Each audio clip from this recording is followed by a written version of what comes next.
Hey guys, and welcome back to my channel. This is Erica from Confessions of a Homeschooler, and today I'm back with another curriculum picks video. And today we're going to be talking about the curriculum that we'll be using for my second grader. So she actually does an options program just like my other kids. So if you've missed my 5th, 7th, and 8th grade videos, go back and check those out. She goes on the same day as they do, and she does a series of elective classes as well. So her lineup this year is language arts, music, PE, she has a lunch break, and then she has science, and then she has Spanish. Now language arts we also of course do at home, but it is kind of nice to have her do that as a supplement at the options program. They do things like story writing and a lot of reading and just some kind of supplemental things that really are helping her also progress in her reading and writing at home. And then science, of course, we do here as well, but science at the options program is also a nice supplement for me, like I mentioned in my 5th grade video, because they get to do things like dissecting animals and lots of experiments and things that I may not be willing to do here at home. So it's also a great option or opportunity for her to go and just have a class. She's got lots of friends there, and it's just kind of a fun day for everybody, and then mama gets a day off. Now it is a good and a bad thing. I like having a day off. I get to do work or sometimes just kind of mess around, but I also have to reschedule our homeschool curriculum to fit into 4 days a week since I'm losing that 5th day. So it's kind of a give-take thing, but we do like it. The kids really like it, so we are continuing with the options program this year. Now I'm going to go ahead and show you her workbox drawers, show you what's in those so that you can kind of see her curriculum lineup. I will be working with her quite a bit this year since she's still only in 2nd grade, and we'll be doing a lot of fun things together. So let's take a look in her workboxes and just see what she's going to be doing for this year. So these are my work drawers for my second grader, and this is her top work drawer, and this is her Bible that she has in there. She usually uses my phone or will grab another Bible to use to do it, so she doesn't actually keep a Bible in her drawer.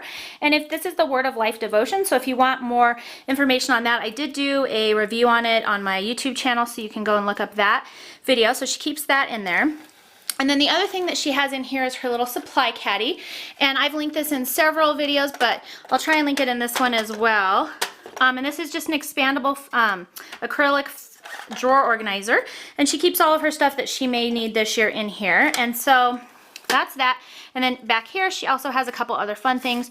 She's got some markers, some Crayola crayons, and then she doesn't need it anymore, but she actually keeps this DeskMate alphabet DeskMate in here, and I have this as a free download on my blog, and it just helps show them how to form the letters. And I have a manuscript version, which is what she has. I also have a cursive version as well, so you can just look, just search on my blog for that. I'll try and link it below if I can remember, and if I forget, it's called the DeskMate. So just search on my website for DeskMate and these should pop up.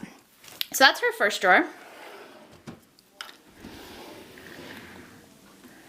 Okay, her second drawer is her math drawer, and she will be doing Math UC Beta this year, and I've already pulled out her first week's worth of worksheets, and then I just keep her tests and her workbooks in this drawer as well, and then she just pulls off her first worksheet and does it, and then she knows the next day she just pulls off the next one. And then in this drawer I also put in a Cumin book of money, dollars and cents, and I just like to add these in because I think Math UC doesn't do a whole lot with money, and so I just like to do these. I normally do these in 2nd grade, and she did time last year and I didn't make her do this one, so she'll be doing this one this year. And it just has, you know, they just do counting practice and learn about coins and money, so I do like these, and I just add that in as a side thing for her math. So her third drawer down has her phonics in it, and I'm using Abeka Letters and Sounds this year for phonics, and so it has her workbook in here, and it's also got her test booklet in here, and then I just pull out whatever worksheet she's going to be doing for the day, and then she just can grab it, do it, turn it in, and then I'll pull out her next one for the next day. I don't pull out her entire week's worth for this drawer just because it gets she's young enough that it just gets mixed up, and so I pull her worksheets out one at a time.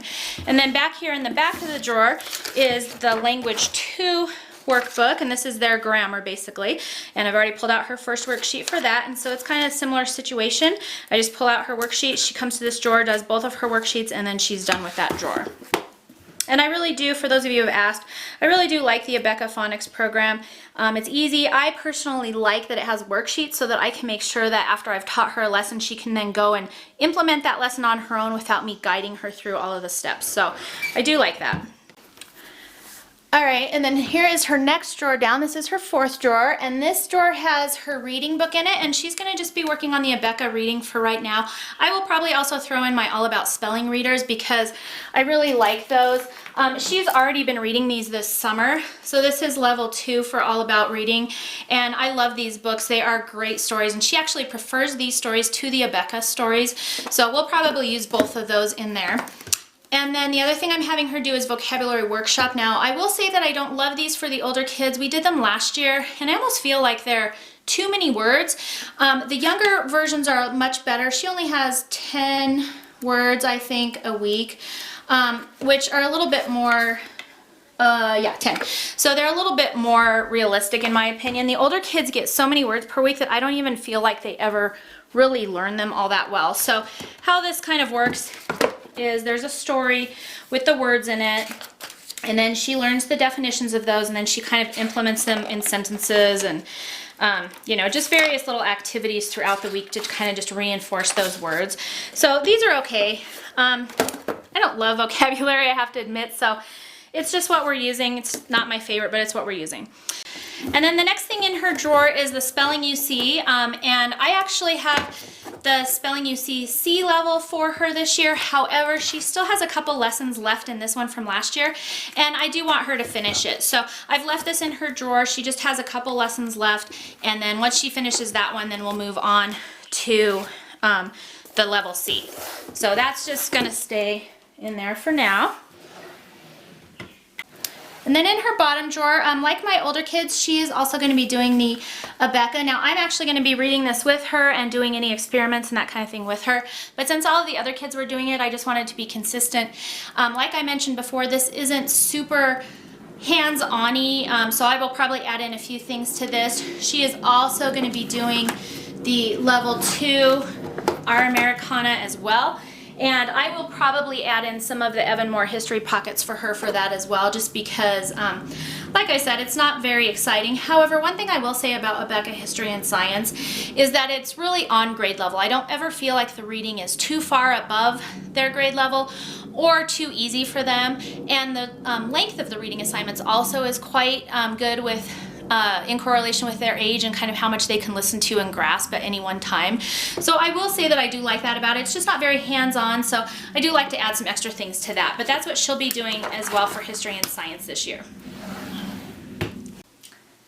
So that's my curriculum lineup for my second grader. I think in the introduction I forgot to mention that she also does inline hockey and she also does swimming. So she gets to do some fun side activities as well in the afternoons. And they alternate out. It usually kind of ends up where they're either playing hockey once or twice a week and they swim twice a week. So it kind of like evens out. It does keep us fairly busy with all 4 of them doing sports like that. But you know, you gotta do what you gotta do when you have 4 kids. So that is her lineup for second grade. I hope that helps you guys out. If you have any questions, you're always welcome to email me at erica@confessionsofhomeschooler.com, and I'll put all my blog links and everything below for you as well.